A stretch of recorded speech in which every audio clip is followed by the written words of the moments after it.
చాలామంది కూడా ఫ్యాటీ లివర్‌తో బాధపడుతున్నాము. మాకొచ్చేసేసి అసలు ఎలాంటి అలవాట్లు లేవు. మేమెక్కడ చూసినా అందరూ కూడా ఆల్కహాల్ తీసుకునే వాళ్ళలోనే ఈ ఫ్యాటీ లివర్ పెరుగుతదని జెప్పేసి అంటుంటారు. మేము నాన్ ఆల్కహాలిక్. అయినా ఎందుకు ఈ ఫ్యాటీ లివర్ ఉంది అని అంటుంటారు. యూజువల్‌గా ఫ్యాటీ లివర్ అన్నది ఎక్కువ మెడికేషన్స్ అయ్యి తీసుకున్నప్పుడు ఏర్పడుతూ ఉంటూ ఉంటుంది. ఓకే. ఓకే.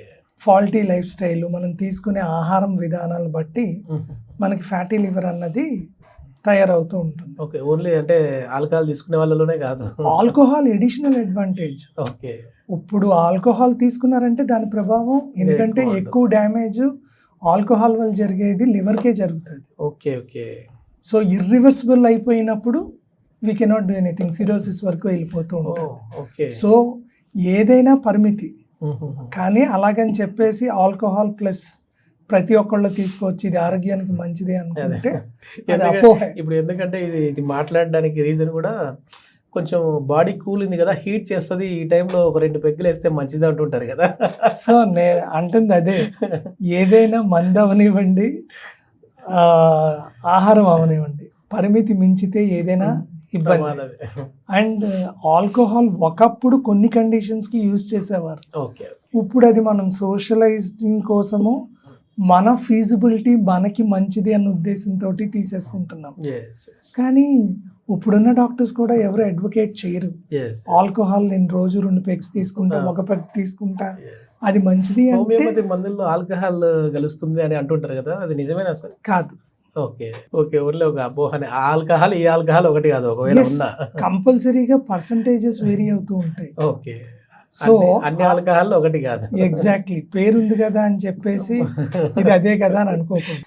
సరే, ఇప్పుడు కాళ్ళల్లో మంటలు, చేతుల్లో తిమ్మిర్ల లాగా వస్తూ ఉంటుంది, అడుగు తీసి పెట్టాలన్నా కూడా బరువుగా కాలు అనిపిస్తూ ఉంటుంది అని అంటుంటారు. సో అట్లాంటి దానికి ఓన్లీ B12 డెఫిషియన్సీనా, లేదంటే ఇంకా ఏమైనా ఇతరత్ర కారణాలు ఉంటాయా సార్? మీకు ఎప్పుడైతే బ్లడ్ ఫ్లో అది తగ్గుతూ ఉంటుందో, ఎస్పెషల్లీ డయాబెటీస్లో అది ఉన్నప్పుడు రక్తనాళాల లోపల మీకు ఫార్మేషన్ ఉంటూ ఉంటుంది, ప్లేక్ ఫార్మేషన్ అంటూ ఉంటుంది. ఓకే. సో ఎప్పుడైతే ఈ నేరో అవుతూ ఉంటాయో మీకు నరాలు కూడా మొద్దుబారిపోతూ ఉంటాయి.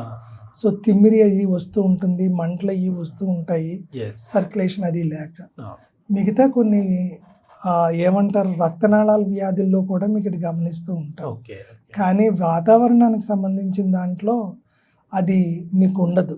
ఓకే. ప్రొవైడెడ్ ప్రాపర్ ఎక్సర్సైజ్, ఇది అధిక బరువు అది లేకుండా ఉండటము, ప్లస్ లైఫ్ స్టైల్ చేంజెస్ అయ్యి చేసుకోవటం వల్ల మనకి ఇబ్బంది అది లేకుండా ఉంటూ ఉంటుంది. ఇప్పుడు విటమిన్ డికి సంబంధించి మాట్లాడదాం సార్. సో అసలు విటమిన్ డి డెఫిషియన్సీ మాలో ఉంది అని చెప్పి తెలిపే లక్షణాలు ఏముంటాయి సార్, సంకేతాలు?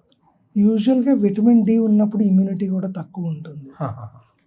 ఇది సైంటిఫిక్లీ ప్రూవన్. కంపల్సరీగా రెసిస్టెన్స్ ఇమ్యూనిటీ పడిపోతుంది. ఓకే. ఓకే. సో కంపల్సరీగా ఎప్పుడైనా మనం బ్లడ్లో మనము విటమిన్ డి ఉంది, తక్కువ ఉంది అని డెఫిషియన్సీ అని కనపడితే చూస్తే వాళ్ళ ఇమ్యూనిటీ కూడా అంత స్ట్రాంగ్గా ఉండదు.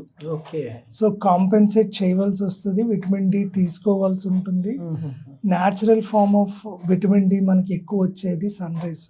ఓకే. ఇప్పుడు హోమియోపతిలో ఎట్లాంటి మెడిసిన్ సార్? ఎందుకంటే ఇక్కడైతే మాత్రం అలోపతిలో క్యాప్సూల్స్ వస్తూ ఉంటాయి, ఈ వారానికి ఒకటి తీసుకోవాలని చెప్తూ ఉంటారు కదా, మరి హోమియోపతిలో ఏమున్నాయి? కాన్స్టిట్యూషనల్ ద్వారా మీరు మెడిసిన్స్ది ఇచ్చినప్పుడు, ప్లస్ ఏమంటారు జీవన విధానంలో మార్పు తీసుకొచ్చినప్పుడు, అంటే ఎస్పెషలీ సప్లిమెంటరీ ఫుడ్స్ అయ్యి మనం చాలా ముఖ్యం. సో ఏదైతే అది మనం సప్లిమెంట్ చేస్తామో అక్కడ కంపల్సరీగా మనకి ఆ ఒక్క డెఫిషియన్సీ తగ్గుతుంది.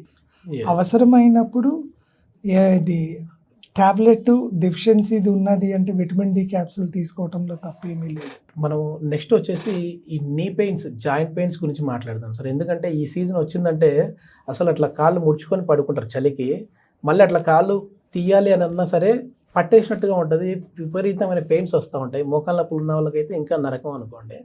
సో అట్లాంటి వాళ్ళు ఎట్లాంటి జాగ్రత్తలు తీసుకోవాలి? హోమియోపతి మెడిసిన్స్ వాడితే వాళ్ళకి ఏమైనా రిలీఫ్ ఉంటుంది సార్? యూజువల్గా ఇందాక నేను అన్నట్టు బ్లడ్ సప్లై అంతా కన్స్ట్రిక్ట్ అవుతుంది కాబట్టి బాడీ అంతా బిగిసిపోయినట్టు ఉంటుంది.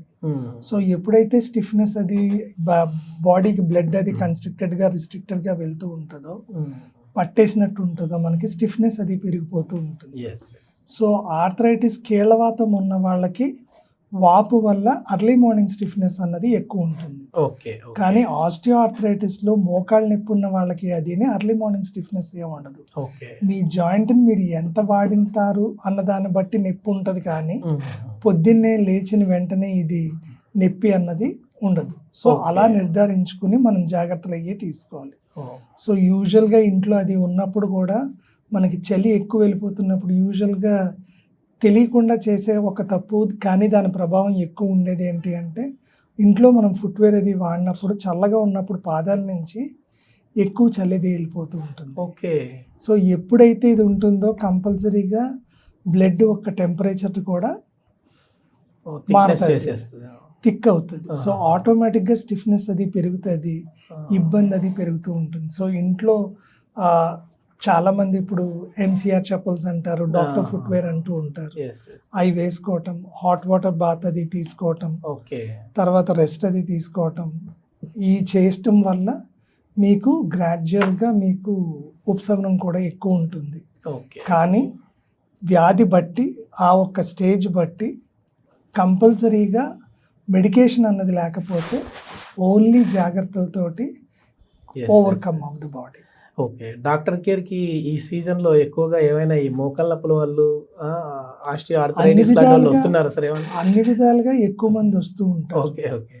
ఎందుకు అంటే కంపల్సరీగా ముందుట్లాగా ఇది స్పెసిఫైడ్ కాదు, అవేర్నెస్ పెరిగింది. ప్లస్ ఏమంటారు, నాకు సైడ్ ఎఫెక్ట్స్ లేని ఒక ట్రీట్మెంట్ ఇది ఉంది అంటే వచ్చే first choice is homeopathy. And దాంట్లో doctor care homeopathy is the number 1. ఇప్పుడు మీరు చూసిన తర్వాత ఈ యొక్క లక్షణాలు కానీ మీకు డాక్టర్ కేర్ హోమియోపతి యొక్క కాన్స్టిట్యూషనల్ ట్రీట్మెంట్ ద్వారా మీరు సంప్రదించాలి అనుకుంటే స్క్రీన్ మీద కనబడుతున్న ఈ నెంబర్కి ఇమీడియట్గా కాల్ చేయండి. నమస్తే.